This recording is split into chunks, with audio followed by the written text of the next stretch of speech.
Hola, ¿qué tal? Mi nombre es Leonidas Rodríguez y en este corto video trataré de explicar de forma concisa la aplicación del concepto de medición bajo los estándares internacionales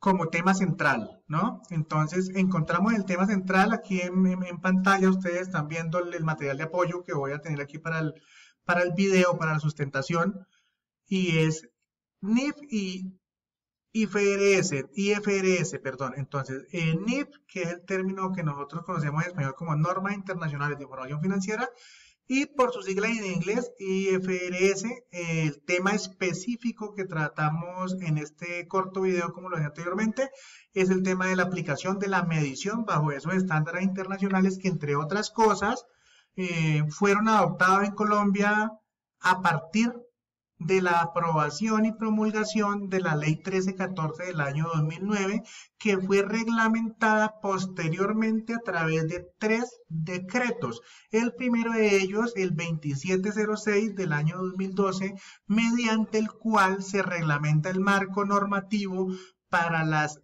microempresas o grupo 3, ¿verdad? Luego viene el decreto 2784 del mismo año 2012 que reglamenta el marco normativo para las grandes compañías que conocemos nosotros en Colombia, las grandes empresas que están clasificadas en el grupo 1 de adopción de estándares internacionales en nuestro país.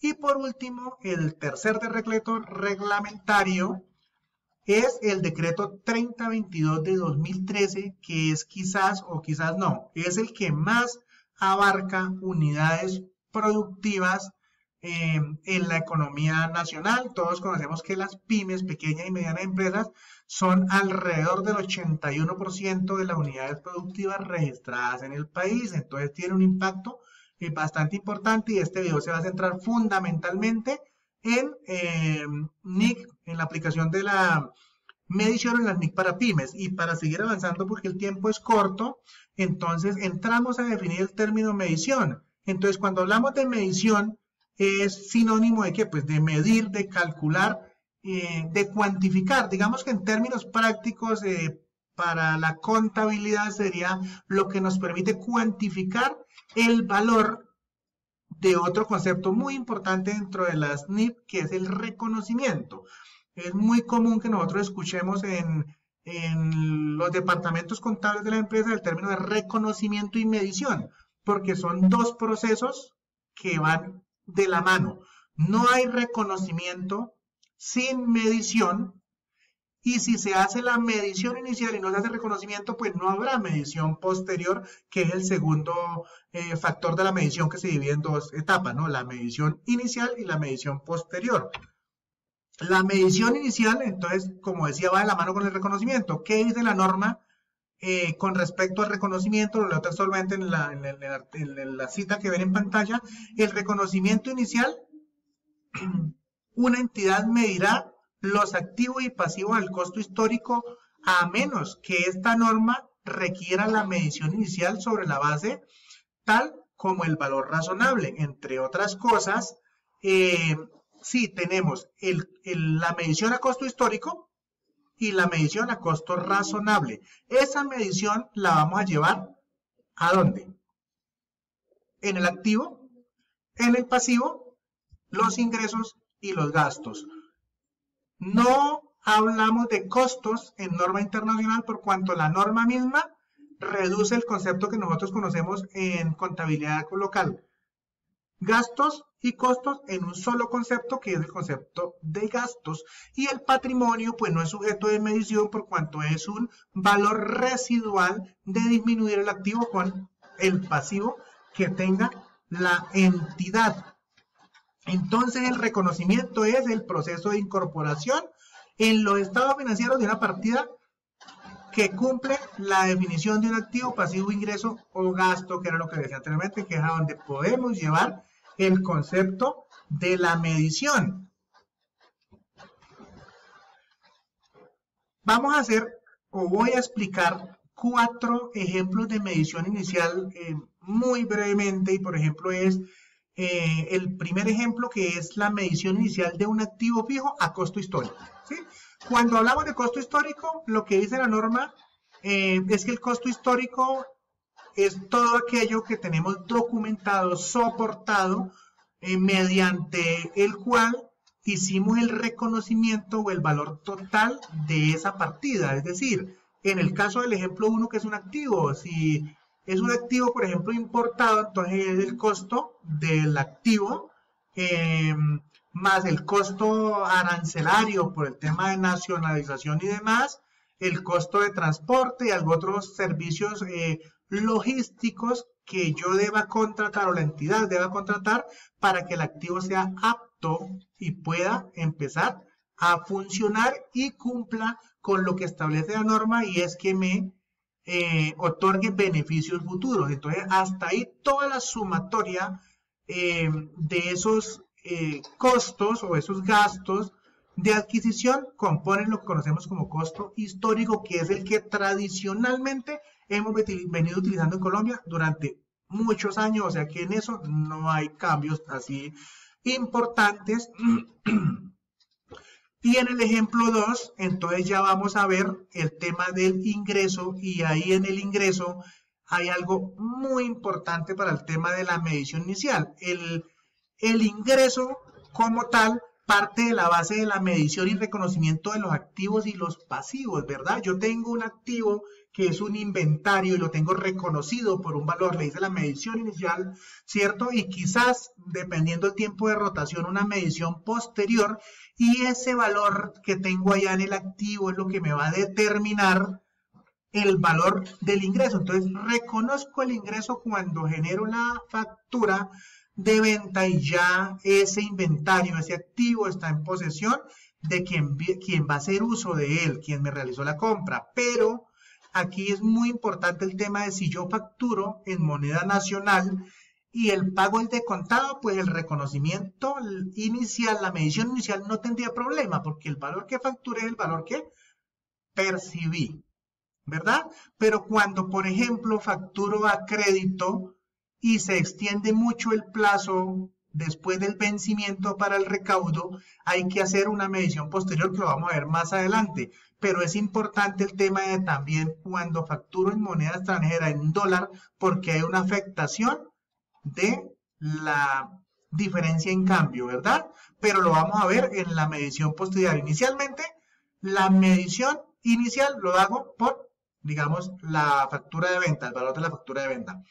Cuando hablo del inventario nacional, pues la aplicación es costo histórico, similar a como hicimos el tema del activo. Es sumar todos los costos y gastos que implicaron tener ese activo dispuesto o apto para la venta, ¿verdad? Todo lo que esté inmerso dentro de la adquisición o la transformación de ese inventario.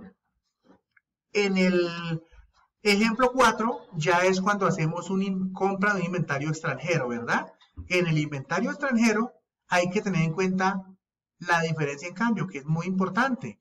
Porque cuando yo compro inventario extranjero, yo hago una negociación en dólar y hago una proyección con base en la compra del dólar a la tasa de cambio de negociación.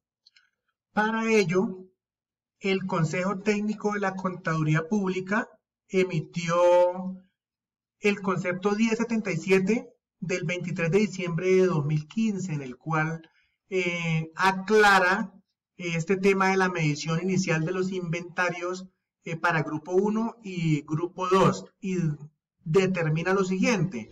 En el caso del grupo 1 puede capitalizar la diferencia en cambio en el activo.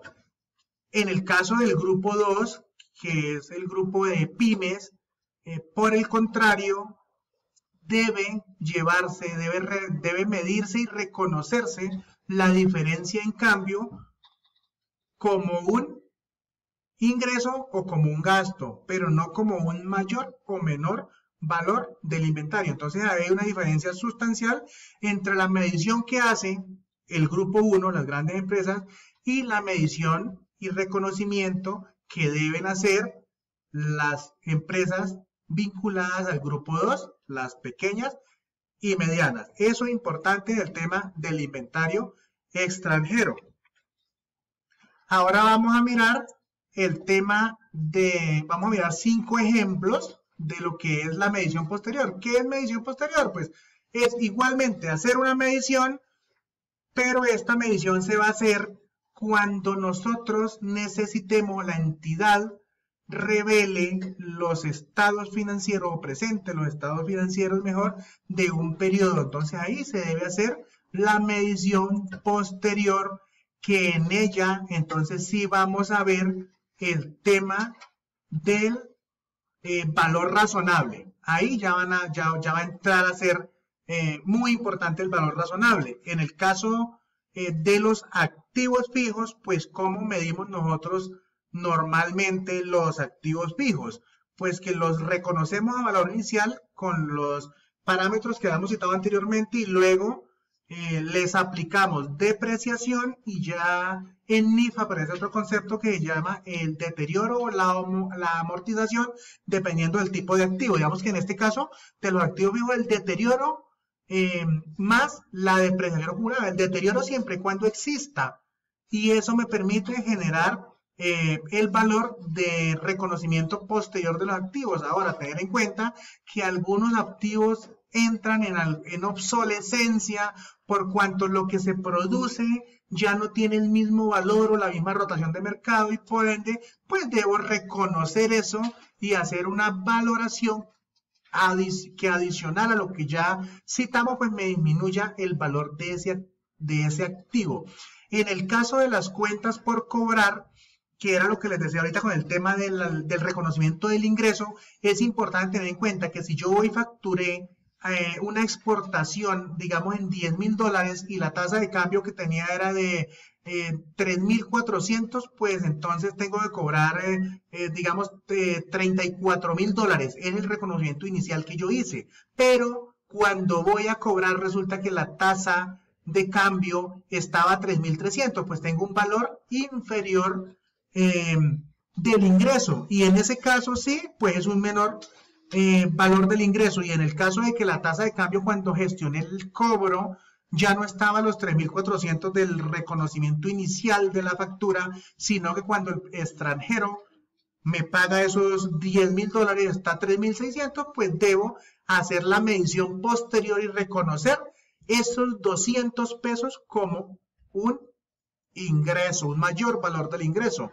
En el caso concreto del inventario, entonces la depreciación, perdón, el valor razonable del inventario pues es el costo inicial menos el deterioro cuando éste exista. En el caso de las cuentas por cobrar nacionales, pues también en algunos casos hay que aplicar un deterioro de cartera que se lleva a unas cuentas específicas conciliatorias. Ya es un tema netamente contable y no de, digamos, de norma internacional expresamente. Y en el caso de las propiedades de inversión, el valor se debe medir siempre por valor razonable. Propiedades de inversión, cuando hablamos de edificaciones y otros predios en donde la empresa no los tiene destinados para la parte de las oficinas, de la administración, de la producción, en fin. Por ejemplo, la empresa tiene una oficina en un edificio, pero las tiene ¿para qué? Para arrendarlas o para generar plusvalía, o para las dos cosas. En cualquiera de esos escenarios se debe medir al valor razonable, porque es una propiedad de inversión. Ahí no se puede aplicar costo histórico, tiene que ser valor razonable. Y por último, porque tengo apenas 50 segundos para cerrar, el tema de los CDTs. ¿Cómo mido un CDT inicialmente, que no lo vimos en la sesión anterior?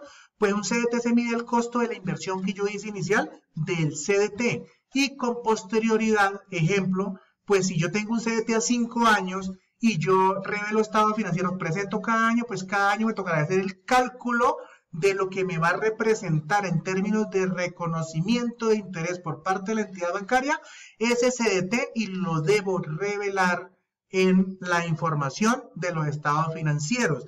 Eso es todo, no tengo más tiempo, la herramienta solamente me permite 15 minutos, no puedo ampliar más, me gustaría mucho.